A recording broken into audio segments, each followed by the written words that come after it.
The annulment, ending the church's marriage to religion. This isn't a rebrand. This is a divorce. We're not trying to polish tradition. We're tearing up the contract between the true bride of Christ and the religious system that has been impersonating him for years.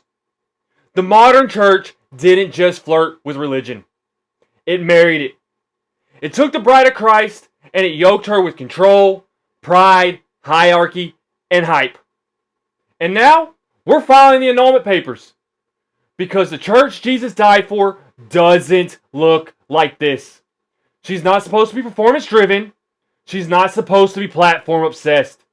She's not supposed to be driven by feelings. She's not supposed to be soft on sin and addicted to applause. She was made to be pure, holy, set apart, built on the cornerstone, not corrupted by comfort. Revelations 2, verse 20. You tolerate that woman Jezebel. We didn't just tolerate her. We gave her a stage. And to make it official, we slapped a ring on it. Then we acted all surprised when the marriage turned out to be toxic. But not no more. Bad theology makes worse marriages, and this one is long overdue for the annulment. This is the episode where we start cutting the ties, where we expose the false covenant, and we call the church back to her first love. Welcome to the Truth Seekers Ministries. If you're new here, welcome to the front lines. This isn't your average podcast. This is a call to the remnant, a movement for the misfits, the ones who never fit in with the system. We're not here to blend in. We're here to burn. We're not here building platforms. We're here building altars. Because we believe truth still matters, even if it makes the crowd uncomfortable.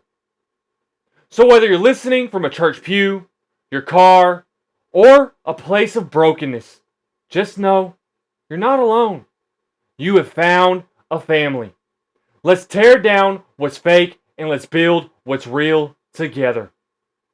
The bride that forgotten she was betrothed. Somewhere along the way, the church forgot she was already spoken for. She stopped living like a bride awaiting her groom and started acting like a mistress trying to impress the world. See, we stopped preparing for a wedding and we started performing for attention.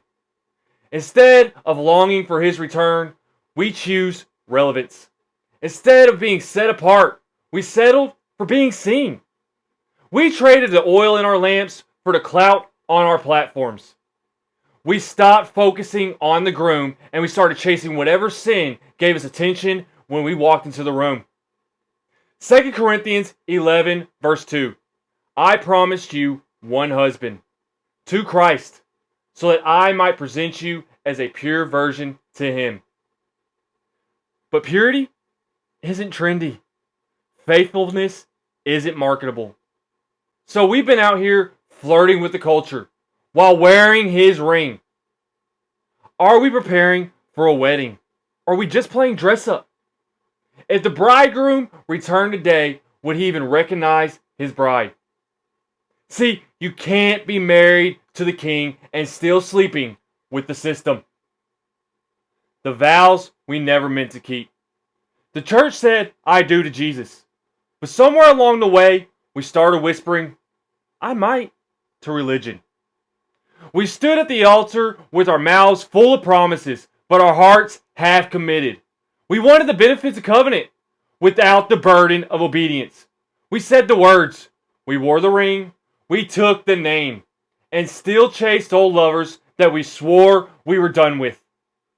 We vowed to be faithful, but flirted with fame. We vowed to be holy, but hoarded hidden sin. We vowed to follow him, but only if he didn't interrupt our plans, our comfort, or our image. Ezekiel 16:32 says, you adulterous wife, you prefer strangers to your own husband. Let's be honest, we didn't just slip, we wandered.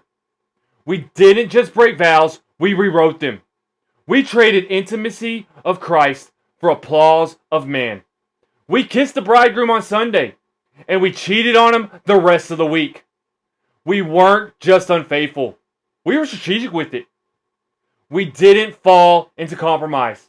We scheduled it, branded it, and built platforms on it. We said things like, God knows my heart. Yes, He does. And He's not impressed. I'm just in a rough season. But it's become a lifestyle. And He's still working on me. But we stopped showing up to the work site. We've worn the dress, held the banquet, smiled for the crowd. But our devotion has been divided. Our eyes have wandered. Our prayers have wavered. Our lives look more like situationship than a covenant. So ask yourself, have I made commitments to Jesus I've quietly canceled? Do I treat my walk like a marriage or more like a casual date? Am I faithful in secret or only in public? See, it's time to break the vows we made with comfort so that we can renew the ones we made to Christ. It's time to stop dating the altar and time to start dying on it. The side chicks of the sanctuary. Let's call it what it is. We said Jesus was enough, but we kept side deals, side habits, and side idols tucked away in our hearts. We put on the white at the altar, but we never stopped entertaining other lovers behind closed doors. It wasn't just sin. It was emotional adultery with everything He told us to let go of. Religion that makes us feel righteous without repentance. Culture that soothes us but never sanctifies. Ministries that serve ego and not eternity. James 4:4 says, "You adulterous people, don't you know that friendship with the world means enmity against God?" We turned the sanctuary into spiritual Harlem. A place where Jesus gets visitation rights but never full custody of our souls. We love Him with our lips, but our lifestyle says, I'm going to keep my options open. Are there idols we've dressed up in Christian language? Are we cheating on Jesus with what we refuse to surrender? You can't claim to be married to the Messiah and still entertain the mistress in your mindset. It's time to evict every false lover and return to your first love, wholly and fully His. When the ring becomes a relic. At some point, the covenant stopped meaning what it used to. We wear the title Christian like a wedding ring, but for far too many, it's just jewelry now. A symbol with no sacrifice, a decoration without dedication.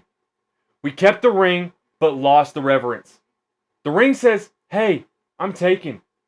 But our lives scream, hey, I'm still available.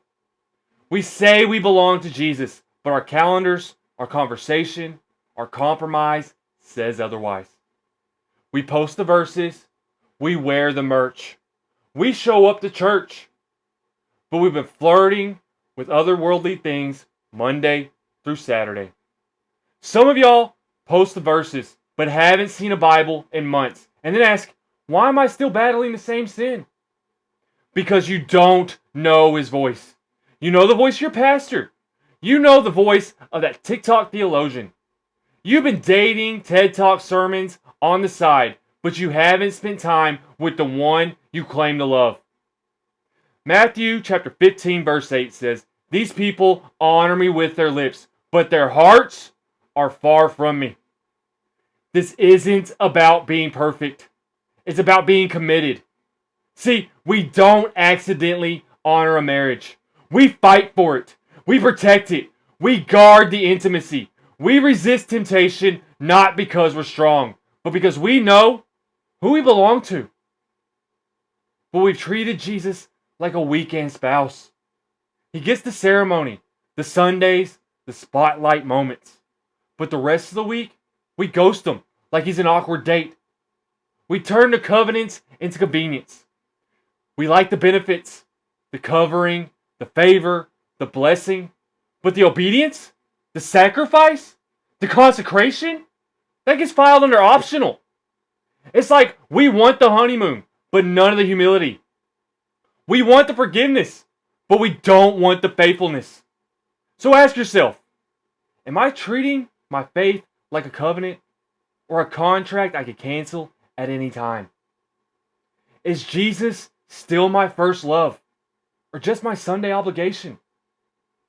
Would my life convict me of being His, or is it just evidence of circumstantials?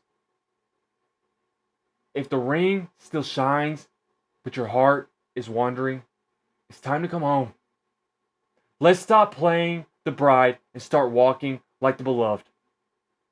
Because when you remember who you belong to, the ring becomes more than just a relic. It becomes a reminder. The bride who packed her bags. Somewhere along the line, the bride got restless. She started glancing out the window, comparing her groom to the outside noise. She let culture whisper lies into her ear until she started packing her bags. Not for freedom, but for fantasy. She didn't stop loving Jesus.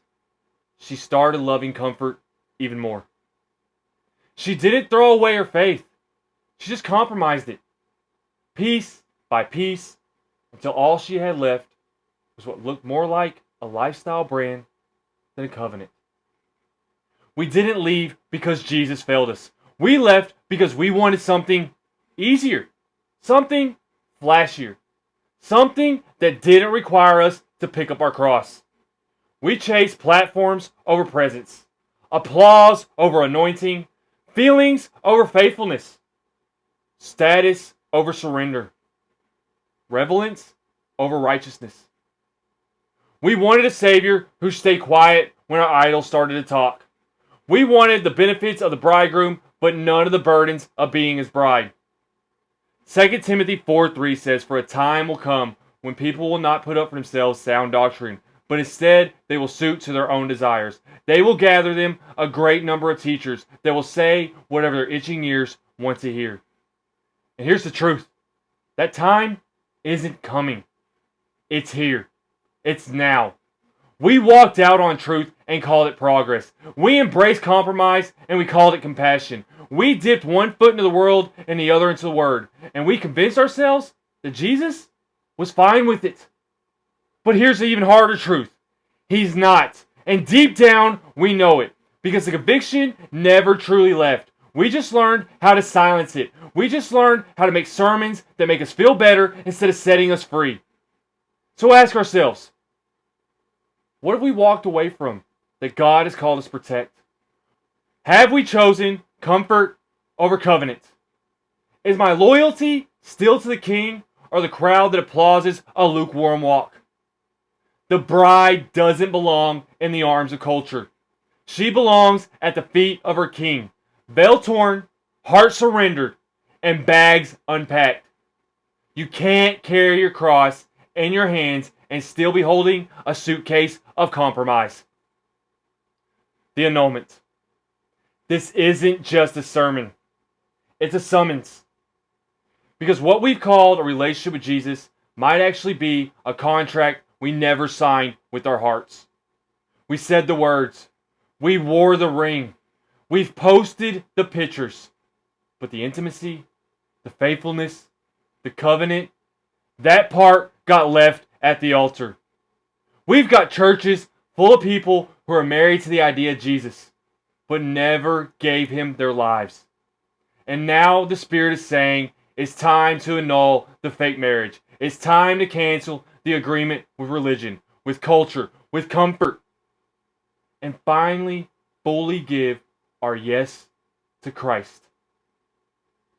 Isaiah 29:13 says, "These people come near me with their mouths and honor me with their lips, but their hearts are far from me." This annulment is your moment to tear up that spiritual prenup, to delete the backup plan, to stop playing both sides. Ask yourself, have I married the name of Jesus but been sleeping with the world? Am I in covenant or just proximity? Am I wearing his name but living like I belong to someone else? This isn't a breakup with church culture. It's a coming home to Christ. It's not a performance, it's repentance. It's not perfection, it's surrender. Rip up the old vows, write new ones in blood, and walk down the aisle for real this time. Because this time, we're not marrying for photos. We're marrying for the fire. The remnant response. If you made it this far, this isn't just a podcast to you. It's a call, a reckoning, a holy interruption. Because you're not just a listener. You're a soldier waking up in the middle of enemy territory and realizing it's time to fight. We are the remnant. We don't follow Jesus for the aesthetics.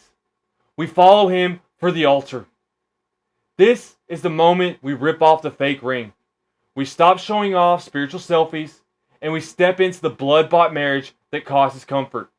But in the end, it brings eternal life. Romans 12:1 says, present your bodies a living sacrifice, holy and acceptable unto God, which is your responsible service. So, if today is your day, don't leave this moment empty. Pray, repent, surrender. And if you did, welcome to the righteous remnant. You're not just saved, you're set apart. You just joined a team of warriors who were born behind enemy lines and raised by grace to demolish the works of hell. We don't just play church. We are the church. We don't flirt with sin. We wage war on it. We don't blend in. We burn bright. And if you need prayer, discipleship, or you just want to connect with like-minded truth seekers, email truthseekers@gmail.com. Remember, that's truth with 2 R's. We're not here to play games. We're here to pull people out of graves. Truth Seekers isn't about hype. It's about him. And the house we're believing for, the one we have prayed for, the altar we are building, it's coming. So keep watching. Keep praying. Keep burning.